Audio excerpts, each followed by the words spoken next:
느헤미야 9장 30절과 31절 말씀 제가 읽겠습니다. 그러나 주께서 그들을 여러 해 동안 참으시고 또 주의 선지자들을 통하여 주의 영으로 그들을 경계하시되 그들이 듣지 아니하므로 열방 사람들의 손에 넘기시고도 주의 크신 긍휼로 그들을 아주 멸하지 아니하시며 버리지도 아니하셨사오니 주는 은혜로우시고 불쌍히 여기시는 하나님이시니이다. 아멘.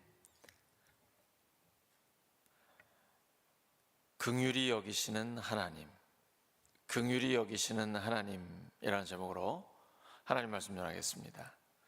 하나님의 사랑은 때로는 징계를 동반하기도 합니다.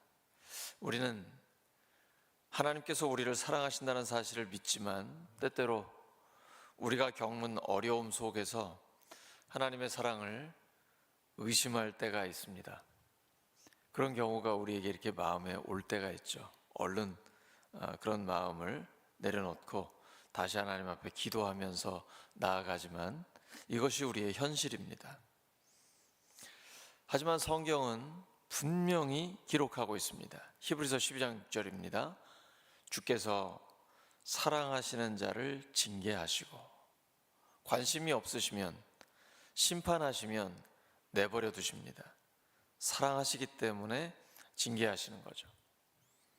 본문에서 느헤미야는 이스라엘 백성이 하나님의 징계를 받았음에도 불구하고 결국 하나님의 크신 긍휼로 다시 회복되었음을 고백하고 있습니다. 하나님은 왜 우리를 징계하시며 그 징계 속에 어떤 사랑이 있는지 함께 묵상해 보겠습니다. 본문 30절입니다. 그러나 주께서 그들을 여러 해 동안 참으시고, 이스라엘 백성은 하나님의 말씀을 거역하고 우상을 숭배하며 하나님의 경고를 듣지 않았습니다. 그러나 하나님은 즉시 그들을 심판하지 않으셨습니다. 오히려 오랜 시간 참고 기다리시며 선지자들을 보내서 말씀하셨습니다. 그들의 죄를 지적하고 돌이키라고 경고하셨지만 그들은 끝내 귀를 닫고 불순종했습니다. 하나님은 우리가 죄를 지을 때마다 즉각적으로 심판하시지 않습니다. 더구나 우리는 지금 은혜의 시대에 살고 있습니다. 우리를 위해 십자가에 죽으시고 부활하신 예수님이 우리에게 성령님을 보내주셨고 지금은 성령의 시대입니다.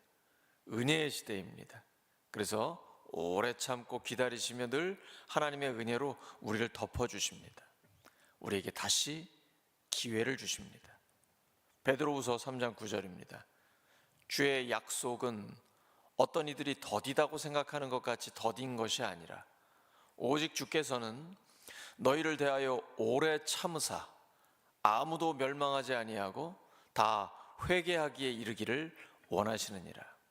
왜 우리 어떤 경우엔 그렇게도 생각하잖아요. 저런 인간은 확 하나님 벼락 좀 안 내리시나? 뭐 이렇게 생각하실 때 있지 않습니까? 근데 하나님의 마음은 그렇지가 않습니다.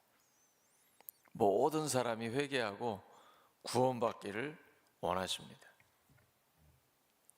우리가 하나님의 뜻을 벗어날 때에도 하나님은 즉각적으로 심판하지 않으십니다. 오히려 우리에게 회개의 기회를 주시고 말씀을 통해 끊임없이 깨닫게 하십니다. 하나님의 오래 참으심 속에 있는 그 사랑을 기억하시기 바랍니다. 30절 후반부에는 이렇게 기록되어 있습니다. 그들이 듣지 아니하므로 열방 사람들의 손에 넘기시고도. 이스라엘 백성은 하나님의 말씀을 듣지 않았고 결국 바벨론에 의해 포로로 잡혀가는 징계를 받게 되었습니다. 그러나 중요한 점은 하나님께서 그들을 완전히 버리신 것이 아니라는 사실입니다. 31절입니다. 주의 크신 긍휼로 그들을 아주 멸하지 아니하시며 버리지도 아니하셨사오니.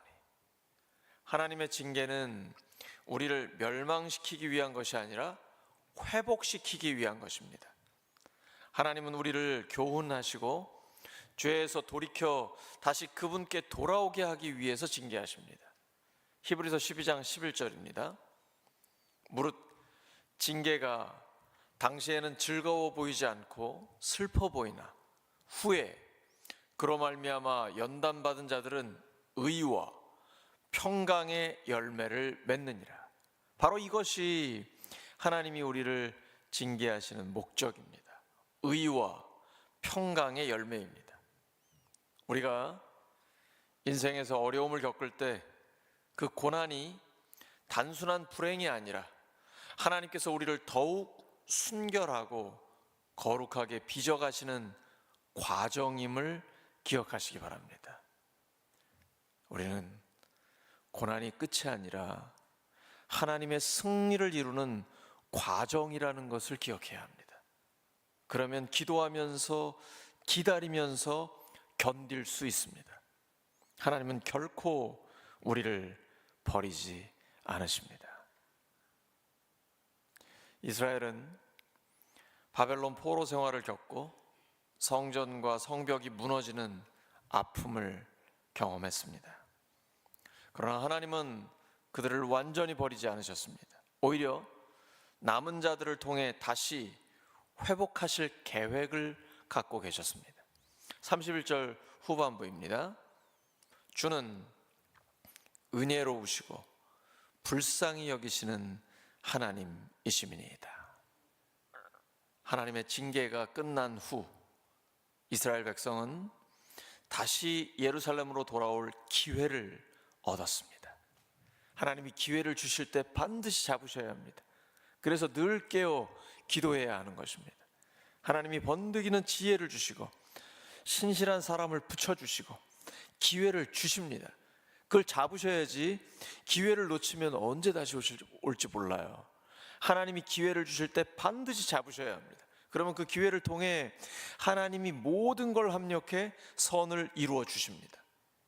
성전은 재건되었고 느헤미야를 통해 온 백성이 한 마음이 되면서 성벽도 다시 세워졌습니다. 하나님은 징계 후에도 여전히 우리를 향한 은혜의 계획을 갖고 계십니다. 만약 여러분이 지금 어려운 시간을 지나고 계시다면 하나님께서 그 시간을 통해 무엇을 가르치고 계신지를 묵상하시기 바랍니다. 하나님은 징계 후에도 은혜를 베푸시는 분입니다. 우리는 고난을 통해 더욱 정결해지고 회복된 삶을 향해 나아가게 됩니다.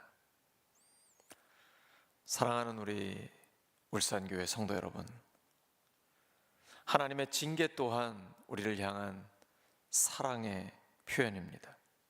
그는 오래 참으시며 우리를 기다리시고 때로는 징계를 통해 우리를 돌아오게 하십니다. 깨끗하게 하시고 하나님이 기뻐하시는 순전한 사람으로 만드십니다. 징계 후에도 여전히 우리를 남겨두시고 회복시켜 주십니다. 하나님의 징계 속에서도 여전히 남아있는 그 사랑을 발견하시기 바랍니다. 그러면 그 고난이 의미가 있습니다.